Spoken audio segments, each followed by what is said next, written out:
Hey, what's up, UC San Diego? This is Fong Tran. I had the privilege of going to UCSD to do an incredible workshop called Reclaim Stories, Reclaim Self.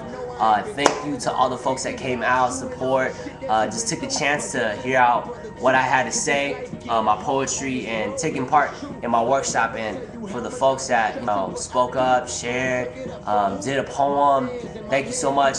You all are just incredibly talented and just have incredible stories that you all, the world deserves to hear your material, your story. So continue to process, continue to reflect, write, and get those stories out. And so that's what we're all about here. So just off the bat, I wanted to say thank you for all the folks that brought me out. So most definitely Linda Chang, who was really adamant and supportive of getting me out there, APSA, Spaces, all the homies. So got a long list from Linda, then Joanna for picking me up, my students, Mimi, Kevin, Jillian, the homies, John, Christine, Nancy, Duke, Tal, all the other folks that I didn't get a chance to mention. Just thank you for just bringing me out. Like I said, it was a great event. And so towards the end of the evening, we were supposed to do a fishbowl where you all would ask me apparently really awkward questions. And so I have them here. I'm gonna answer them for you now during this vlog. I've never ever done a vlog before, so if it gets awkward, sorry. That's just, yeah, that's what it is. Oh, but let me give you a tour. I actually work at UC Davis as a program coordinator, and I work with youth, and so let me show you around. Right here is a self-portrait. Well, actually not self-portrait, because it was painted by or stenciled by Stephanie Chen of UCSD Santa Cruz. This is another picture of my students, and so I really am just grounded in working with young people and helping them, find better opportunities for themselves. And so I really am driven by that mission, that pursuit. And so one more thing before we go, and this is actually an article written about me and my poetry in the Sac B, my local paper. And this is a picture of me and my mom and my little sister. And so a lot of what I do is grounded in my work with young people, but also, the struggles that came before me, which is my single mother that raised 4 kids, that brought me here today, and she inspires me every single day. So let's bang it out and get through these questions. And so, yeah, here we go. If you could be any kitchen appliance, what would you be? Naturally, just the first thought that came to mind, and this is maybe pretty stereotypical, was the rice cooker. And people of my pigmentation maybe could possibly relate. We gotta have that rice. You know what I'm saying? To who and what inspires you, like I already said, the young people, my mom, are core values to me and will continue to guide me in my mission in life. And so I hope you all kind of discover your story to figure out what inspires you, because I know, we all are destined to do incredible things. And so continue to, follow your path and do your thing. Are you single? And if yes, why? So I am actually single, and why that is a good question. I'm not really sure, so you should let me know. I don't know. Respond. Let me. What's going on? What am I doing? And so to better evade that question, we are gonna go to the next one. Is your Batman your real middle name? Fongbatman Tran. And as all the official publications has, that is my real name. And when you say real, you mean Facebook name, then yeah, that's real. But otherwise, my real name that my mom gave me, no, not really. It's my middle name is Wing, but Batman is something that was given to me just by my friends and just me sporting Batman, and actually, the values that he exudes as a superhero without actual superpowers. I think I really relate to that concept of just, not having a lot but doing as much as you can with the very little you have. And so that's why I get down with him. Question: UC Berkeley, UC Davis, or UC San Diego? And I gotta say, I gotta go with UC Sacramento. it doesn't exist. But I mean, that's well, one, y'all just try to put me in an awkward situation where I couldn't pick between the three. But two, Sacramento is really core to me.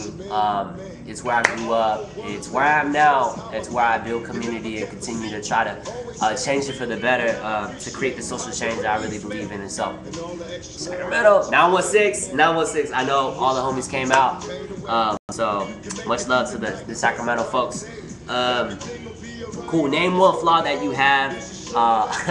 There's way too many to count, but if there's anything, I guess it's like a strength and a flaw, but I am very ADHD. Like, I have a personality that is very just short attention, but at the same time, that means I have a lot of high energy. So when I go, and but at the same time, I can't sit through a lecture. There's a lot of issues with that. Just a lot of issues. What's your favorite word and why? My favorite word, I hella love the word hella. And that's just a shout out to all the NorCal folks. But I guess aside from that word would be the word liberation.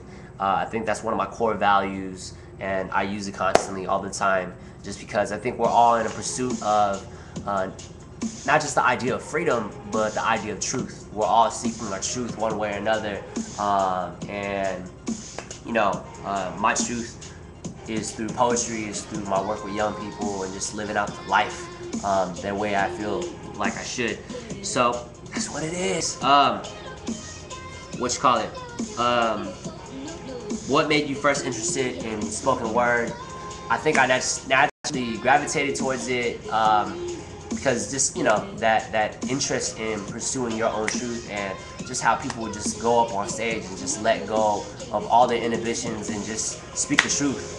And whatever that truth may be, maybe that be traumatizing, hurtful, funny, serious, whatever the gamut may be, that they just let it go and just be honest. And so that's what it is. Name one regret. One regret is that I didn't attend the University of California, San Diego. Is that true? I'm not, to get body points from you all, yeah, it is very much true. But no, I went back and forth about this question, but I really feel like I like to live life without regrets, more so in the fact that I really am a strong believer in failure. I think failure is necessary. That's how you grow.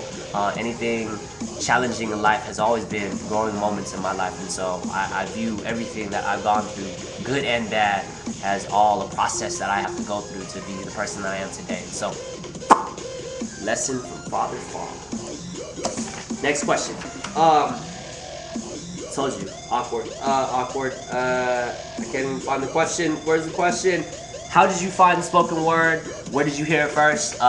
Berkeley is a great place that harbors spoken word, and there's a huge community out there, Bay Area in general. And so, if you folks didn't stay for my workshop, like I said, poetry found me. I wouldn't have started poetry if it wasn't for this class called June Jordan's Presents Poetry for the People.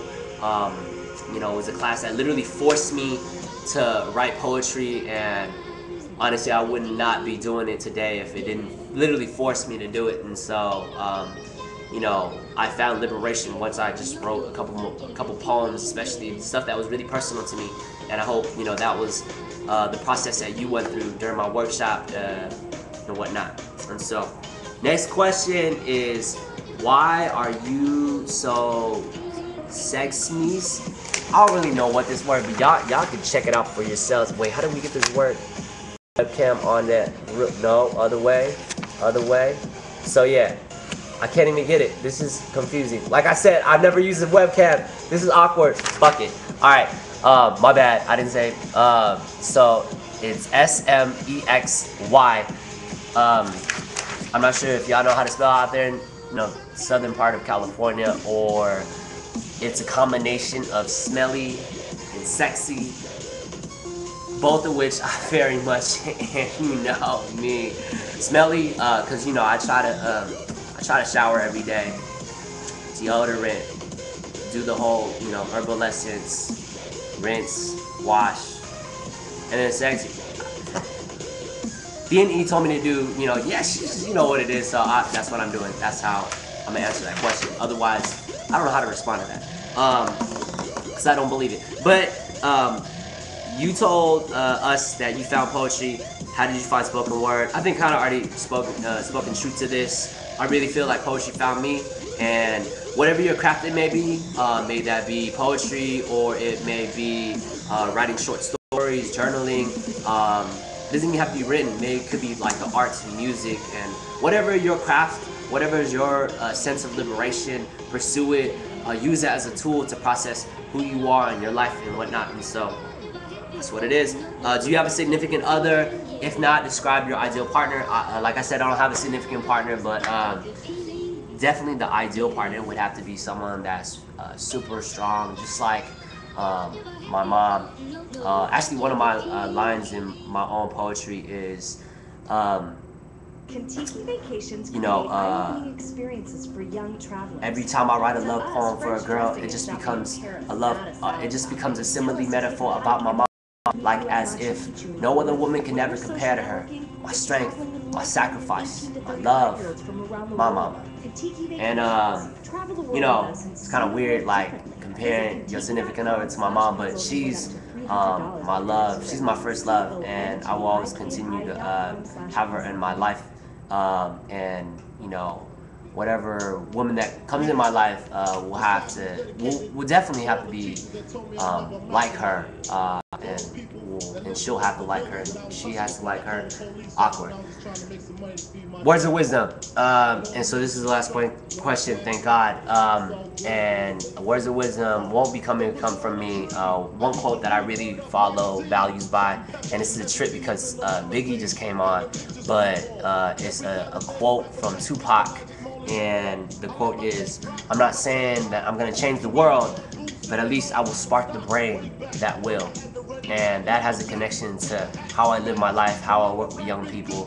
I really want to create social change. And I feel like we all are in a movement of trying to do something, leaving a legacy in this world, in this lifetime. And I'm not saying I'm not necessarily going to do it, but I know at least if I change and affect the people around me, especially the young people that are destined for so many great things, that we will inevitably create social change, right? And so that's what I'm trying to do. Actually, there's one more question. Name one characteristic that you're proud of. And I think that was an easy one. I think it's my capacity to be understanding.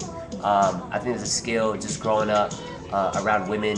I was raised by a single mother. I had older sisters, a little sister, and I feel like they gave me the values of being able to understand and just work with people in whatever context that may be, and understanding is such an overlooked skill that I try to continue to work on and craft every day and build bridges where I never would have thought I could build bridges before. And so that's what it is, y'all. San Diego, thank you so much, like so much love. It was I had such a great time down there.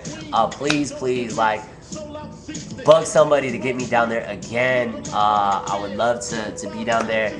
If you want to check out more of my work, my poetry, follow me on my really official website, fongbatman.tumblr.com. If not that, continue to follow this YouTube. I'm gonna drop another video very soon, my second video. So we coming up. We are coming up. UC San Diego. Much love. Thank you so much. Peace. Take it easy.